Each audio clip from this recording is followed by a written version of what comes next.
Welcome to State of Mind, being human and living well. And living well. And living well. And living well. I'm your host, Debra Sloss, a licensed marriage and family therapist, and my pronouns are she, her. Have you ever had a moment so breathtaking that it shifted how you saw the world? Maybe it was a glowing sunset, a wonderful piece of music, or a moment of deep connection with another person. That feeling, that sense of wonder and vastness, is awe. But what if awe wasn't just something that happened by chance? What if we could cultivate it, intentionally invite awe into our daily lives, and in doing so, improve our mental and physical health? Science now shows that awe isn't just a beautiful emotion. It has measurable effects on well-being, reducing stress and anxiety, and even physical pain. Awe also connects us to something bigger, whether it's nature, community, or spirituality. Yet in today's fast-paced world, many of us have lost touch with this powerful emotion. So how do we reclaim or even cultivate it? To answer these questions, we're joined by two incredible guests. Dr. Michael Amster is a physician, researcher, and co-author of The Power of Awe. He's spent the last 6 years studying how awe impacts the brain and body. A pain management specialist, mindfulness teacher, and researcher at UC Berkeley's Greater Good Science Center, he's here to share both clinical and scientific insights from his research, clinical work, and book, which claims to be able to help folks overcome burnout and anxiety, ease chronic pain, find clarity and purpose in less than 1 minute per day. We're also joined by Jaime Garcia, a stage actor and former construction worker whose life changed after a serious auto accident in 2022. Through his trauma treatment at Santa Cruz Community Health, he discovered awe practices as a tool for healing, an experience he describes as life-changing. Together, we'll uncover what awe really is, how it affects the brain and body, and how simple practices like the awe method can help bring more meaning, connection, and healing into our lives. So welcome, Dr. Amster and Jaime, to State of Mind. Thank you, Deborah. Thank you, Deborah. It's a pleasure to be here. Yeah, I'm thrilled to be here. I'm a big fan of your show, and I'm so excited to get to share this hour with you and your community of listeners. And Jaime, thank you. Well, I'd like to start with you, Dr. Amster. Can you explain what the experience of awe is and how do researchers actually define it? Yeah, that's a great question. So we define in our book, The Power of Awe, that awe is an emotional experience in which we sense being in the presence of something that transcends our normal perception of the world. So if the listener thinks for a moment, if you've been to the edge of the Grand Canyon or you've seen a really incredible sunset, maybe witnessed the birth of a child or been there when someone passes away, in that moment, there's an opportunity in which we sense being in the presence of something. It's really a spiritual experience that transcends our normal perception of the world. And scientifically, what makes awe unique as an emotion is that we experience a sense of vastness. Maybe it's out there in the outer world, but we also experience vastness within ourselves. We sense our egoic sense of identity shrink, and we feel connected to something much bigger than the small self. So how does awe differ from other positive emotions like joy or gratitude? So that's a great question. We've been studying the emotion of awe, not myself personally for 20 years, but the field of awe research started about the year 2003. My co-investigator, Dr. Dacher Keltner at UC Berkeley Greater Good Science Center, started the field when he wrote the first paper about 20 years ago. And scientists have been studying this emotion and have discovered that it is perhaps the most powerful of all positive emotions. It is because it is what's called a prosocial emotion. Within the emotion of awe are all these other positive emotions. For example, in studies that we've done at UC Berkeley, we know that people are more generous to strangers when they experience awe. People experience more empathy, compassion, love, connection.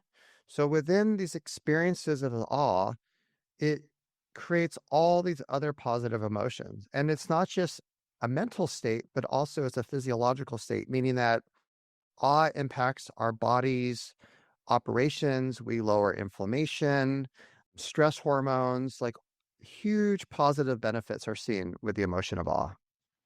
Well, that's a perfect lead-in because I wanted to ask you next about what does the current research say about the impact of awe states? What is the impact those awe states have on our health in general and specifically on our mental health? So that's what's really unique about my research that I've been doing now for about 5 years is that I'm very interested in studying small, ordinary moments of awe. Prior to the studies that I've been publishing and performing, awe researchers were looking at what they call extraordinary awe. These sort of big wow moments. They would put people in like simulators where they would experience what's called the overview effect that astronauts have when they're up in the space station. But what I'm really passionate about is these ordinary moments of awe where you're walking down the street with your dog and you look at the trees and or the sky, or you close your eyes for a moment and feel the cool breeze on your skin, and you connect to that sense of wonder and amazement. And what we've been doing is teaching what we call the awe method. It's a very simple technique that takes about 15 seconds to do to patients and to other study groups. For example, we just completed a very large study nationwide studying people that were suffering from long COVID symptoms. And what we've seen in our 3 studies now is a significant decrease in depression and anxiety. For example, we saw a 36% reduction in depression symptoms for primary care patients that were suffering from mental health stress during the pandemic back in 2020. We've seen decreases in loneliness. We've seen improvement in levels of stress, decreases in chronic pain, and really interestingly, a decrease in loneliness. Even though you practice this emotion on your own, when people are experiencing moments of awe, they don't feel alone in the world. They feel connected to something much greater than the self. It's beautiful. We've done a previous show on the mental health, on the impacts to overall health of loneliness, the mental health experience of loneliness. So that's a great connection there. So, as a medical doctor and teacher of awe practices, what physical and mental health benefits of awe practice have you witnessed firsthand in your patients? Maybe you have some examples you'd want to share. Yeah, so one of the neat things is that I run at Santa Cruz Community Health at our local community health center. I run these chronic pain groups with our acupuncture department, and we bring in a group of 20 patients. And over 8 weeks, I teach them the awe method and various topics, dealing with like how to deal with stress and how chronic pain impacts relationships and the importance of movement. But the core of the program is teaching people about the emotion of awe and how this can be a transformative experience in your life.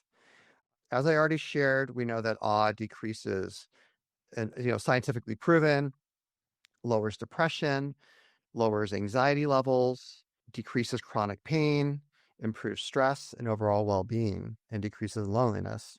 And so we have Jaime here with us today, who's actually one of my patients and has participated in the program. And it's just been the most incredible thing to witness his transformation because he has really blossomed into a whole new person after this tragic accident that he had several years ago. And I've seen how he uses this emotion, this very simple mindfulness practice that he just practices, a few times a day. I think he probably does it more because he's really learned. As we teach in the program, he's built a muscle of awe. He's now seeing the world with childlike wonder and amazement. And when we do this repetitively throughout the day, what happens is instead of us experiencing these temporary states of awe, it becomes a trait of as who we are as a person. It becomes a core part of our identity. And this is so important because what happens with people with chronic pain is their identity is all consumed with their pain. They're focused on their symptoms, their medications they have to take multiple times a day. They're depressed, they're anxious, it impacts their relationships. And what we do in this 8-week program is I literally see a rebirth, a transformation of the patients when they begin to expand their identity and feel connected to something much bigger than their pain. Beautiful. Thank you. And what a great introduction to Jaime. So, Jaime, welcome. And before we jump into your experiences with awe, does Dr. Amster's definition of awe resonate with you, or would you want to add anything to that description or definition? It pretty much described me to a T as far as my introduction to awe before, as I came in to his care and to the womb of Santa Cruz Community Health Center. I was anxious, depressed, just tense, maybe even I was walking with a cane.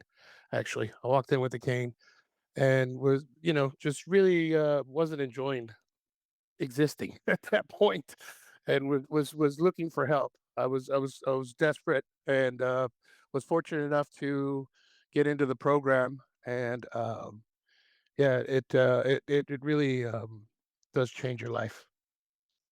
So, Jaime, you're here with us today to share how you discovered the awe practices in your recovery from both physical and psychological trauma that you experienced following your car accident in 2022. Can you share what happened to you and how you discovered awe practices and maybe discuss the role that those practices have played in your recovery journey? Yes.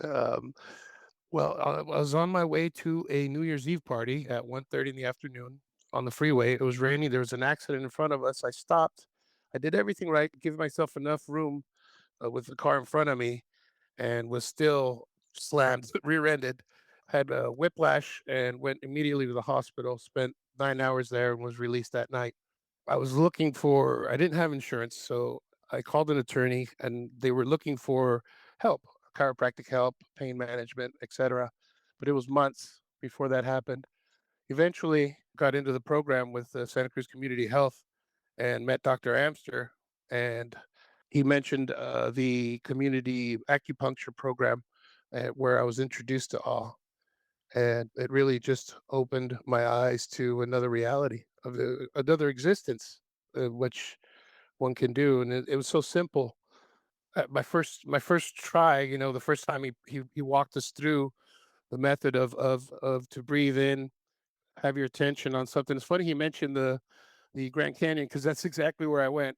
Because it took my breath away the first time I stepped up to the ridge of the Grand Canyon, and it just literally took my breath away. And to tap into that, it was easy for me to tap into something in the past, and that's how it started, small incrementally expanding more and more.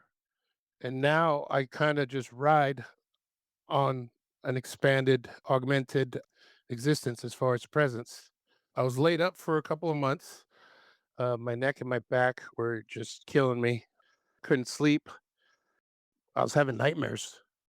My dreams were about driving on Highway 1 and, on the turn was coming and I'm trying to steer the wheel, but I wake up right before I go over the edge. So I had a little bit of PTSD and anxiety driving. I had a hard time driving after that.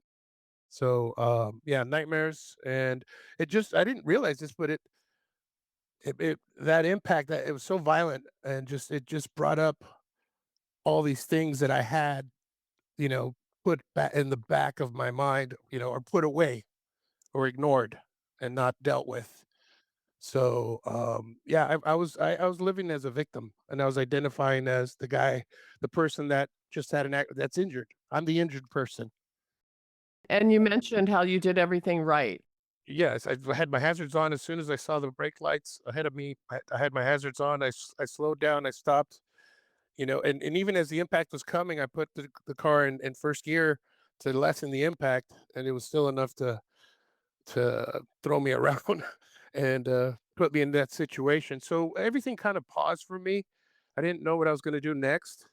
I couldn't work, and I'd get up, go to the restroom, feed myself, step outside, get a little bit of fresh air. But most of the time, I was on my back and didn't know what was going to happen next. So not knowing really made me anxious and depressed. What kinds of shifts have you noticed in your emotions and thoughts, or even your physical health since you began incorporating these awe practices? Well, I'm I'm more communicative.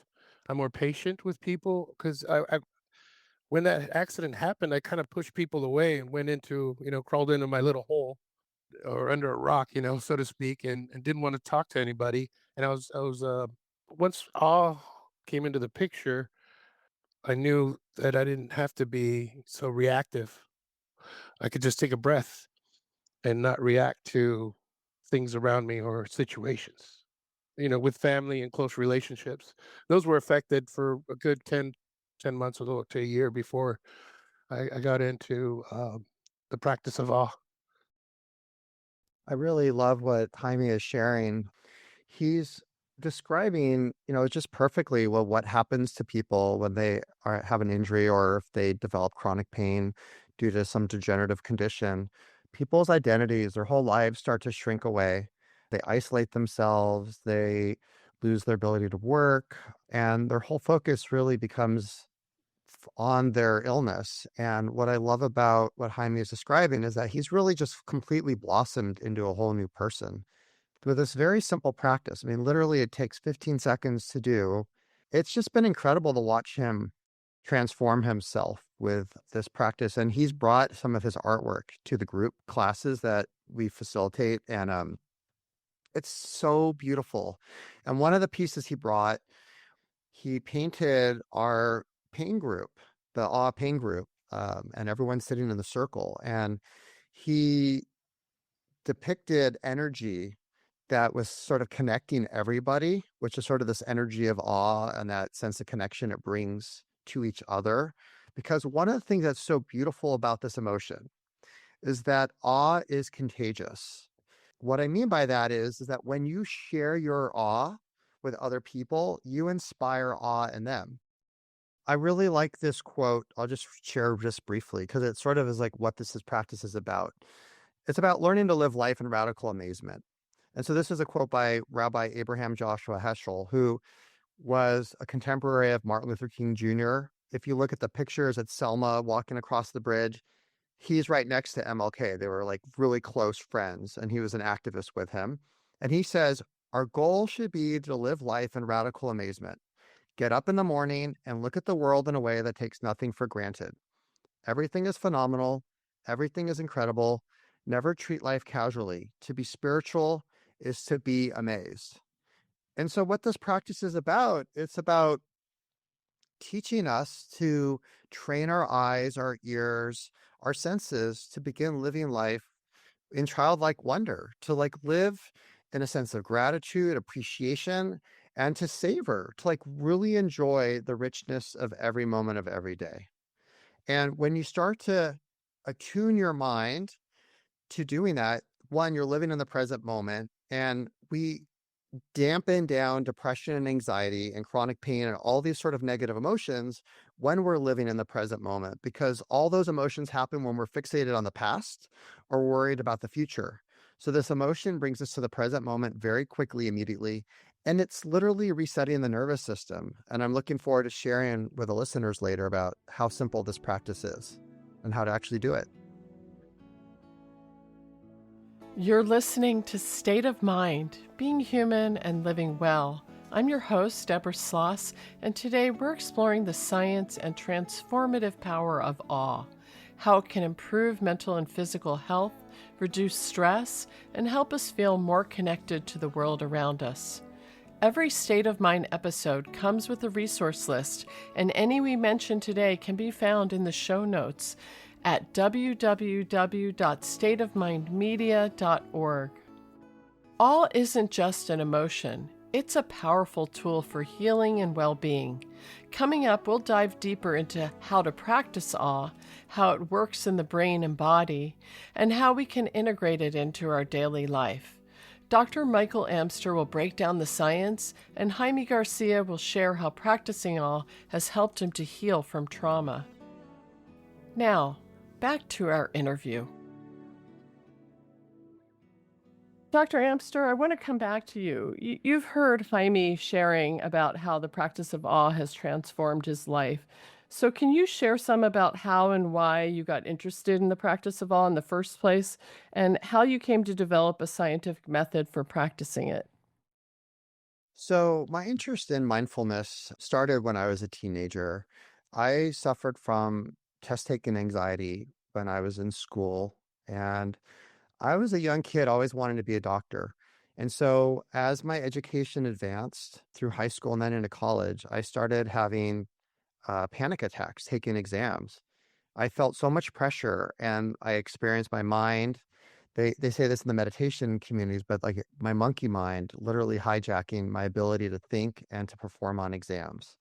And so after having a full on panic attack while taking the MCAT, the test to get into medical school, I was at a crossroads. I either had to get on medication to control my anxious mind, or as a friend suggested, why don't you try meditation? And so that brought me down a journey, a many-year journey of where I initially started going on meditation retreats and developing a regular practice to learn how to work with my anxious mind. And it was about 6 years ago in 2019 that I connected with a colleague and friend of mine. His name is Jake Eagle. He's a psychologist who lives in Hawaii. And we both, as mindfulness teachers, were interested in, was there a way to have people have the same benefits of a long meditation practice using micro doses of mindfulness, like short little 30 seconds of mindfulness to reset one's mind. And so it took Jake and I down this journey of looking at different positive emotions and different mindfulness techniques. And that's when we stumbled on and created the awe method. Our goal was to find something that in a matter of 15 to 30 seconds could bring someone to a state of profound peace, of presence, a sense of connection, appreciating beauty, and something that would be simple and easy. Because a lot of people, if you were to survey 100 people that have maybe tried meditation, probably 90% of them will be like, I've tried it, I quit, it's too hard to do. I see, Deborah's nodding her head. I mean, it's really a challenge for people to develop a regular, sustained mindfulness practice, especially in today's day and age with all the distractions of technology. So it was actually during a visit to Hawaii with Jake that we discovered the awe method. Now, Hawaii, for those of you who've been there, of course, it's filled with a lot of extraordinary awe, but it was in a very simple moment of one morning I was making pancakes for Jake and his wife, Hannah, and I poured the batter and I just sat there and watched the liquid batter of the pancake transform from, the mushy batter into a solid, fluffy pancake. And I had made pancakes probably 1,000 times before that in my life, but I actually had never once stopped and watched it happen. Most people, we make breakfast, we're like, we pour the batter and then we're making orange juice or sausage or doing something else. Like we don't sit and actually enjoy the present moment. And so I literally had what I call an orgasm. I was so thrilled. It was like I was at the edge of the Grand Canyon and my mind was totally blown away. And I was just simply watching a pancake transform from a liquid to a solid. And that's when we came up with the awe method, which is this very simple practice, which the word awe becomes an acronym actually, and it's a three-step process of how to access awe in the ordinary. I just love what you just said about the pancake. I can't get over it. I'm thinking about how often I and I think other people might have those experiences in nature too. Like, you're just walking along, you see how the leaves have fallen or the rain is on the leaves. Like those little moments present themselves everywhere. And I love that you discovered it in such an ordinary way. It's just, and that led to this incredible new view of mindfulness and developing it in such an accessible way that just takes a few minutes. So, could you walk us through the steps of awe and share with listeners how they could maybe try that for themselves? Yeah, I'd love to share about the practice, and it is so accessible. That's one of the things I love about this, and we've actually seen in our research studies, one of the surveys questions we asked people in our research was the simplicity and accessibility and the ease of this practice. And if you're just taking a few breaths and you can focus on a few breaths for just about 10, 15 seconds, then you can do this practice. You can have ADHD and this works for you. So what we use is the word awe, AWE, as an acronym. So each letter represents the steps. A stands for attention. And so I'm going to talk people through the practice and then we'll get to experience it together right now. So A stands for attention. So what you're bringing to this present moment is your full undivided attention to something you value, you appreciate, or you find amazing. So for the listener right now, if you're driving, just be a little careful, but you can pull over on the side of the road or at a stoplight. You can just use a moment to like look around you. Maybe you see birds in the sky, or you can be in awe of stoplights or the greenery or whatever it is around you. If you're at home, you can find a piece of art. You can look at something on your desk. I often have moments of awe looking at right in front of me is a bunch of Sharpies of different colors and just being in awe of the beautiful rainbow of color of Sharpies that exist. So you bring your full undivided attention to something you value, you appreciate, find amazing. And then the W stands for await. And the wait is just a simple pause and the opportunity for you to savor, to really enjoy and gift yourself this experience.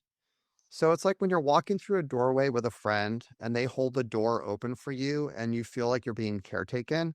You are caretaking yourself right now in this moment by gifting yourself this opportunity to savor and really enjoy this moment of awe. And then the E stands for two things. One is a nice long exhalation out. And when we take a breath in with a longer exhale out, we extend our diaphragm. And when we do so, we're literally tugging on what's called the vagus nerve. The vagus nerve is the master computer in our autonomic nervous system that brings us to a state of rest and repair and healing. And the vagus nerve is probably one of the most powerful control systems in our whole physiology with chronic illness and disease. It regulates like our immune system and different processes like involved with heart disease. So when we reset our vagus nerve and we let it really run the show, we get immediately a state of rest and repair. And the E also stands for an expansion, which is that when we experience a moment of awe, often we feel like an expansion of our sense of self, that vastness that I talked about earlier. And so for me, I literally can feel some energy in my body, like tingles or chills in my extremities because I get so excited with my moments of awe. Okay, so let's go ahead and do this right now as a community. I'll just sort of talk you through the steps and just let's all experience a moment of awe and then we can maybe share how it was for each of us. So we're going to bring our full attention to something that we value, appreciate, and find amazing. And if you can't see anything or hear anything right now, you can even close your eyes and imagine something from your past, a sweet memory, perhaps. And then wait, just let it really soak in, savor, enjoy this moment. And together, let's take a nice little inhale, big inhale in and a longer exhale out. And letting that fill you up, expand, and maybe close your eyes just for a moment and notice how you feel. Do you sense a shift? Do you feel more calm, more present, more awake, more at ease? Just notice how you feel. And then you can open your eyes.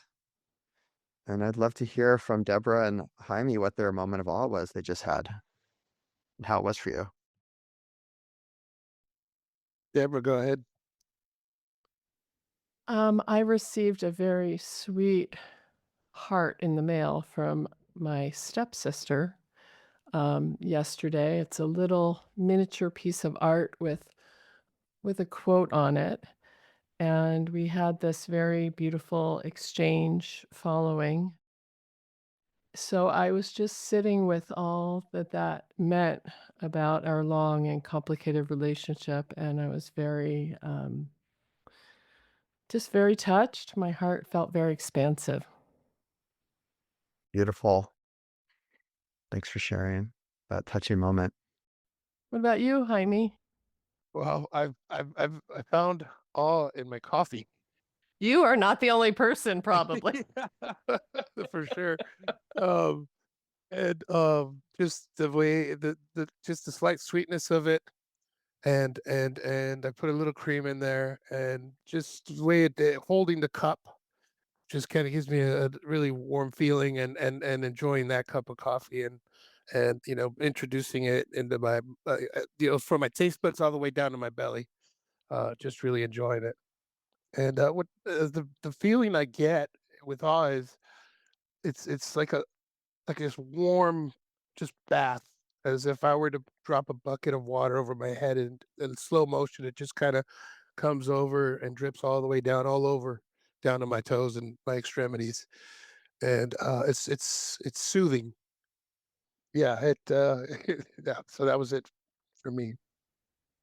I love your description because I actually I got the book from Dr. Amster about a year ago, and I took a short online course with he and his colleague Jake Eagle. And I really noticed that for me, it starts in the center and emanates out. So it's interesting that people can have that experience in different ways. Like for me, it'll start in my heart or my gut, and it'll kind of go outward, and it's like last to get to my extremities.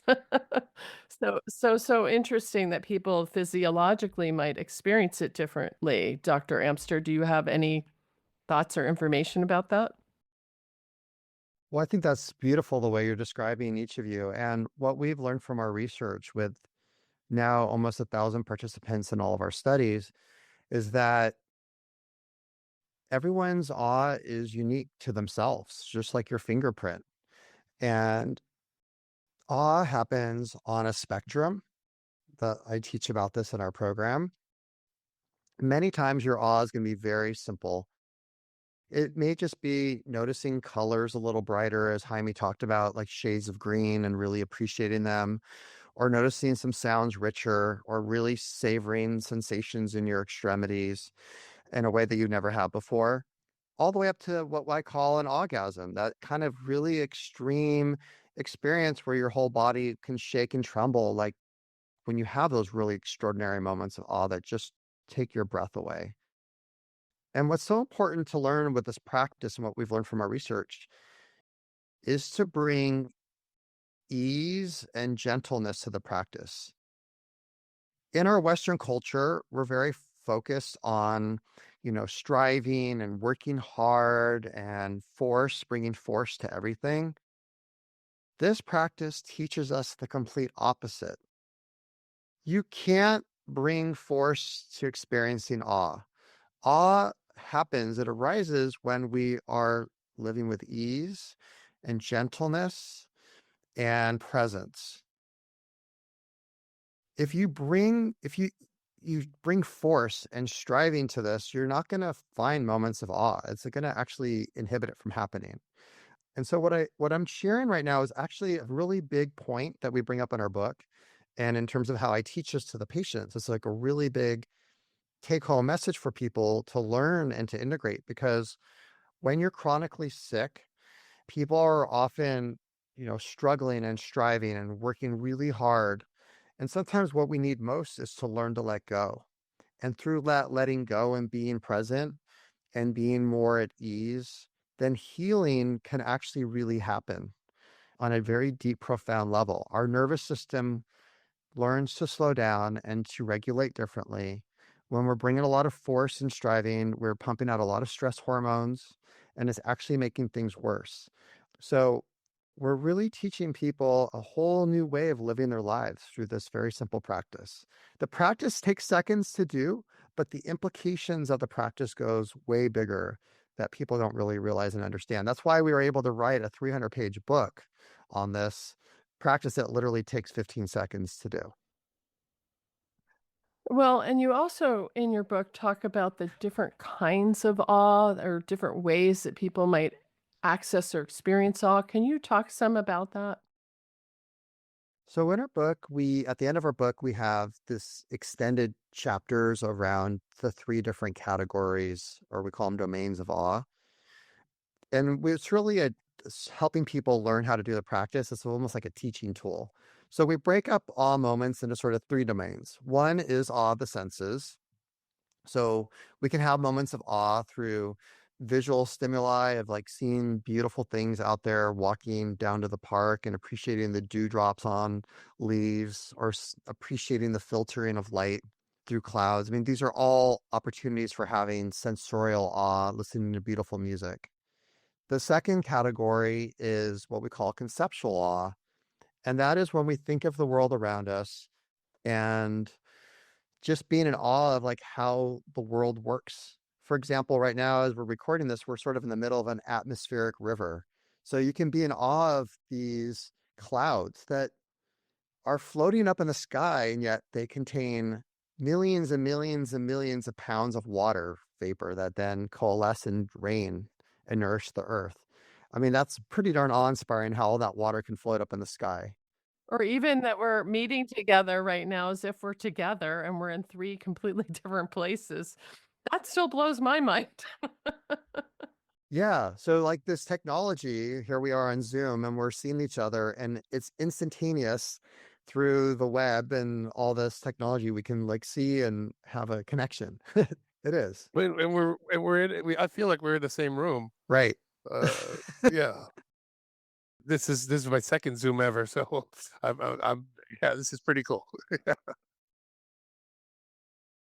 Well, and then the third one is interconnected awe, which is actually what we're doing right now. Is it's the awe that happens when we connect with other sentient beings. It can be other people, it can be our pets.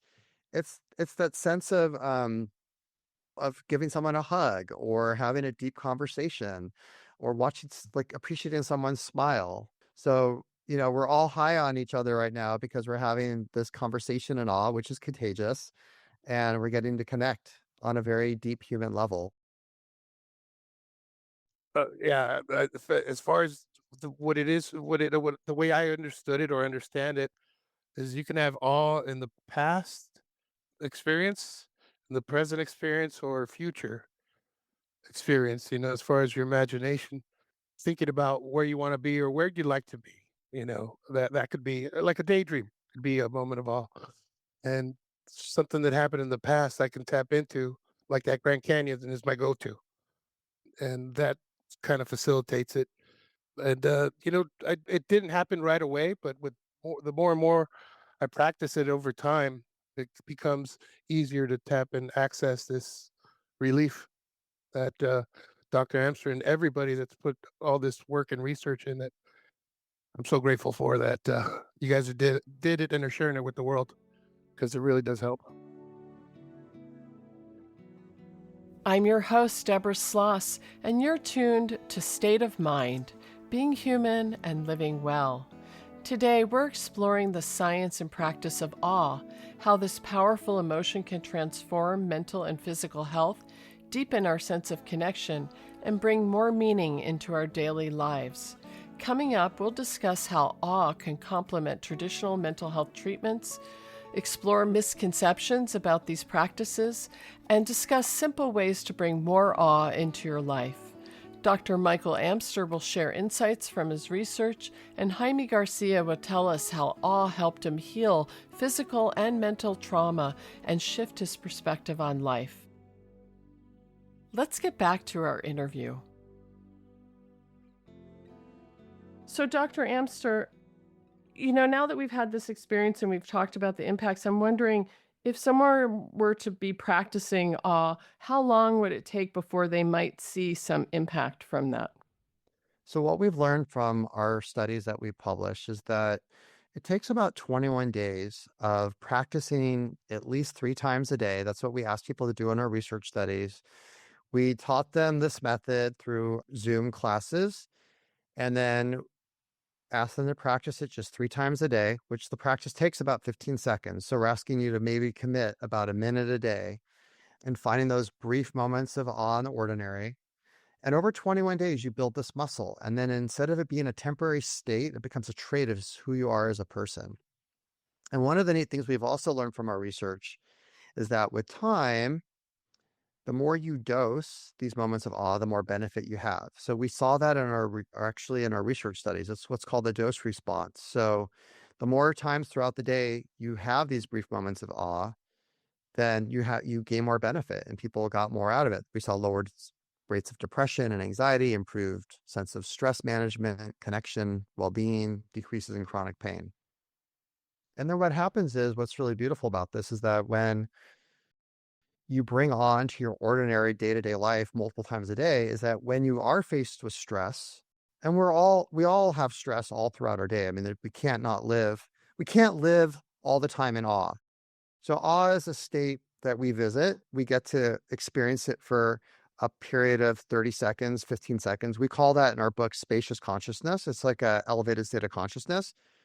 But pretty much all the time we're living our life in the day-to-day production of life and things come up. But if I've been practicing awe and then I'm on the highway and someone cuts me off and they give me the finger, I'll probably be like in a much more calm, mellow state and not be as reactive to them versus like if I was just in an argument and I've been pissed off and I'm angry and I'm already a lot of stress and super tense, I'm going to likely lose it and maybe cause an accident with that person who cut me off on the highway. So this practice has very significant, wide-reaching implications on our mental and physical health.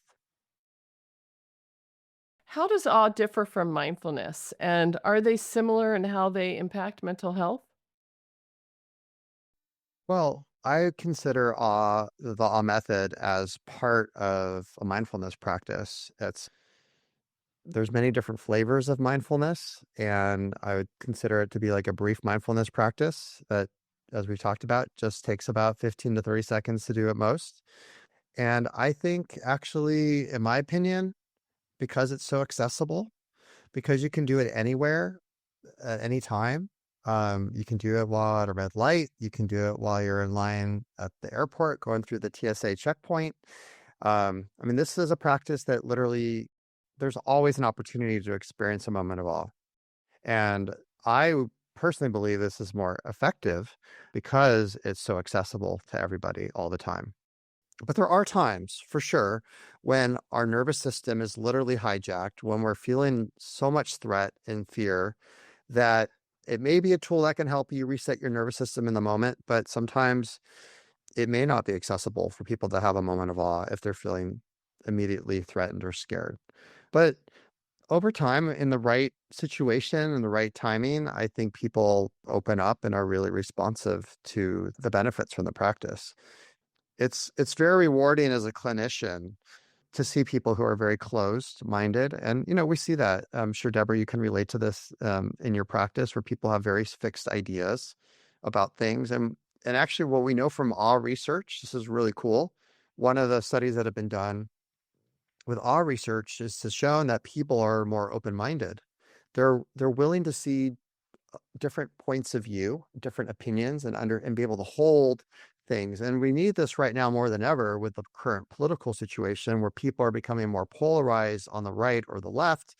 But when you're a practitioner of awe, you can kind of hold and see and understand both opinions, or be at least being able to not be so judgmental and reactive and responsive. And because you're not as attached to your identity, you're feeling more connected to the vastness of life, to earth, to God or spirit, whatever you want to call it when you practice this.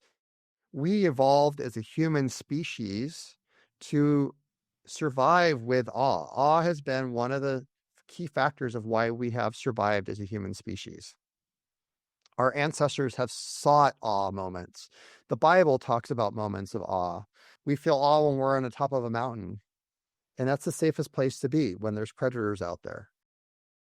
You're bringing up something that I feel we haven't covered as much as I would have liked, and that is the physiology of it. And I'm wondering if you could speak some about what's actually happening in our physiology and our nervous system. And an example is that when you were just talking about being able to be more expansive when we have awe, in psychological terms, we talk about that as increasing your executive function of flexible thinking, right? That when we are in that state, we're able to think more flexibly, and that's more adaptive. So I'm just wondering if you can describe the physiology of this experience and how it changes. Yeah, so there's kind of four main areas that we talk about in our book and what we understand from the research out there as to what's happening in the brain and our physiology. So one is, we already talked about this, but the vagus nerve, which is responsible for the fight, flight, freeze response versus the rest and healing state, we increase our vagal tone, um, decreasing that fight, flight, fear state and improving that rest and repair state. That's number one. Number two, we release the hormone called oxytocin, which probably many of you have heard about, but this is that sort of bonding trust hormone that is seen around connection and love and compassion and empathy. Third is that we reduce what's called the default mode network. This is different parts of the brain that are involved with that monkey mind, that ruminating, random thinking part of the brain that is basically functioning all day long. Like when we're sort of having random thoughts throughout the day, that's your default mode network running the show. But when we're on a focused task, when we're doing deep, kind of more intense focus work, the default mode network is quieted down. And we know from brain scan studies that that ruminating monkey part of the mind, part of the brain slows down when we have moments of awe. And then the fourth area in terms of how this practice works physiologically is that this is published in a Journal of Emotion paper where they measured blood levels of people that are practicing awe and experiencing other positive emotions. And awe was the most significant. It was actually the only one that was measured to be significantly statistically positive that lowers inflammation in the body. So think of that for a moment, just like how powerful that is. So we're having this emotional experience of focusing on something that is beautiful, amazing, a sense of wonder, and it is literally lowering chronic inflammation states in the body. I mean, that is just so powerful. And it wasn't the emotion of love or gratitude or empathy. It was the emotion of awe. And this is why, I'm such a big proponent of this practice because it is working on so many different levels on our neurophysiology, our biochemical physiology. It has implications of treating a whole host of chronic illnesses that are involving with chronic inflammation and also different emotional states that are challenging for people. Like one of the studies we're thinking of doing with my research team next is looking at heart disease and teaching the AW method as part of a cardiac rehab program because interleukin 6, the big bad inflammatory factor, is off the charts after someone has a heart attack. So if we know AW lowers that inflammatory cytokine, then we have the potential of really helping reverse heart disease and other chronic inflammatory illnesses. That's pretty exciting. That's very exciting. Thank you for sharing that. This has been a great conversation. And yes, I would like to keep going, but I know our time is running out. So I want to just circle around and be sure that we talk a little bit about the resources that you might want to recommend to listeners if they want to learn more about the health benefits of awe practices or get started learning how to engage with these practices themselves. Dr. Amster, what would you recommend? Well, I'd encourage people to consider reading our book, The Power of Awe, that's just published by Hachette. It's available on audiobook. It's been translated in, I think, 10 different languages. Also, our website, thepowerofawe.com. We have free resources. We have videos. We have some of the extended awe practices on there. And I've been on a bunch of podcasts. So there's links to those podcasts on thepowerofawe.com website. We have some free downloadable meditations and a guide as well. I lead awe retreats, so invite people if they're interested on spending a week down in Mexico experiencing awe. Would love to have you join us for that. And then finally, at Santa Cruz Community Health, where I work as a pain management specialist, people could come and see me as a clinician, but also we have this chronic pain group acupuncture awe program that we run throughout the year. And people are welcome to come to our clinic and see if they might be able to be referred to our program. Great. Thank you. What about you, Jaime? What specific resources have you found to be helpful as you've navigated your trauma recovery and learned to employ these awe practices into your life? As far as resources, thepowerofawe.com. It's all there. It's free. That that can guide you, help guide one to see what others are experiencing as well, because there's always somebody sharing their moment of awe. Yeah, just for me, getting out and being creative. Either whether it's painting or making music, or some people with craft, or even just cooking, making a meal really helps to try something new and expand your awareness of what's happening, within the ingredients or colors as I'm painting. Acting helps out a lot as well. I enjoyed that. Even just auditioning, even if I don't get the part, just to go out and do it. I also want to mention the Greater Good Science Magazine and Center at Berkeley. They are an incredible wealth of resources as well, and they'll be listed in our resource list. So, Dr. Amster, what do you think the best way is for someone to make awe a habit? Well, as I shared a little bit ago, I recommend people do some habit stacking in their life, which is finding a habit or a practice you do multiple times a day. Maybe it's making coffee in the morning or tea, taking showers, going for walks, petting your animal, whatever you do that you already do regularly, just attach a moment of awe to that. So it's very helpful to build that muscle up by integrating the awe practice into something you already do on a daily basis. So it doesn't really have to require any change, but it's just an addition to something you're already doing. Jaime, if a listener were feeling uncertain or even skeptical about how the practice of awe could help them, what final thoughts would you want to leave them with from your vast experience? It's just a choice. How do you want to feel? You want to feel good? Awe feels good. Awe feels amazing. Awe. We're already breathing. Just take a breath, and it'll be okay for that moment, whatever it is.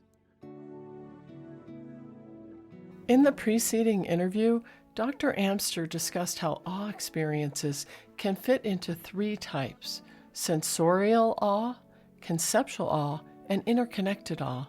And he talked about how being aware of these different types can help us look for and recognize those different kinds of awe moments in our lives. Next, we hear from VJ about his experience of finding awe through the making of music with others, which sounds to be an interesting combination of all three of these types of awe. Here's VJ. Hi, I'm VJ. I'm a musician in my first year of college, and I do audio and music production for State of Mind. For as long as I can remember, I've been a creative-oriented person. I love storytelling and bringing ideas to life, and since high school especially, I've taken on a plethora of really fun projects. Things like organizing events and even just making music have exhibited an element of awe to me. Anything creative usually starts as an idea, a spark in your mind, and maybe it's something as simple or complex as a feeling, an emotion. There's some awe in that itself. After that comes the treacherous journey of bringing that project to fruition. There's the good days where you make progress and it feels nice. And then there's the tough days when you feel like giving up, when it gets overwhelming, and you even start doubting if you should keep going or not. It can really take a toll on your mental health in the moment. After that comes the nightmare of logistics as your project becomes more tangible. I've learned to admire every step of the process at this point, knowing that ultimately the journey will always mean more to me than the destination. And time again, nothing quite compares to the feeling of completing that project. When we finally finish that song, all the way to writing the final word of that letter, or completing the competition that we put so many hours into, there's a feeling of awe that words can only try to explain. The creative process has shaped so much of who I am today that I can't help but be passionate about it. When you look back and see how much you've grown, everything you've learned along the way, and the memories you've made, and then it's on to the next one. Thinking about the success of previous endeavors keeps me going when those tough days come. And in the long run, the creative process has helped my mental health a lot, feeding my soul and giving me something to live for, as art has the power to be so incredibly impactful. So I would encourage you all, keep creating. It's what makes us human.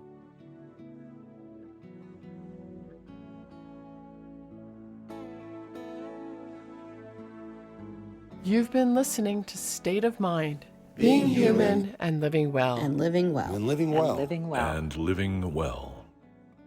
I want to say a huge thank you to our guests today, Dr. Michael Amster and Jaime Garcia, and our In Your Voice contributor, VJ, for sharing their personal stories and experiences.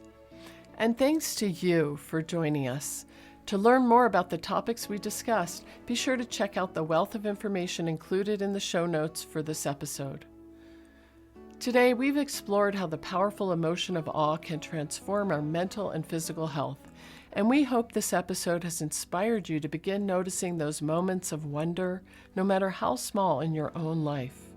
For the next 24 hours, we encourage you to pause and find one moment of awe, whether it's in nature, a random act of kindness, or a piece of music that moves you. Just one moment. And maybe you'd like to try to amplify that moment using the awe method presented to you today. And we'd love to hear what you discover, so send us your thoughts and experiences either in writing or a recorded voice memo.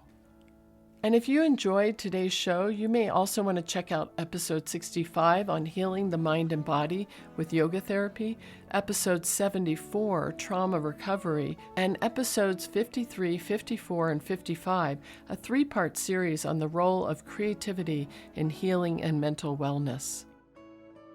New episodes of State of Mind are released the first Sunday of every month, and you can find them along with our complete archive on our website at www.stateofmindmedia.org. If you missed part of today's episode, or maybe you just want to hear it again, you can subscribe to our podcast on all the major platforms.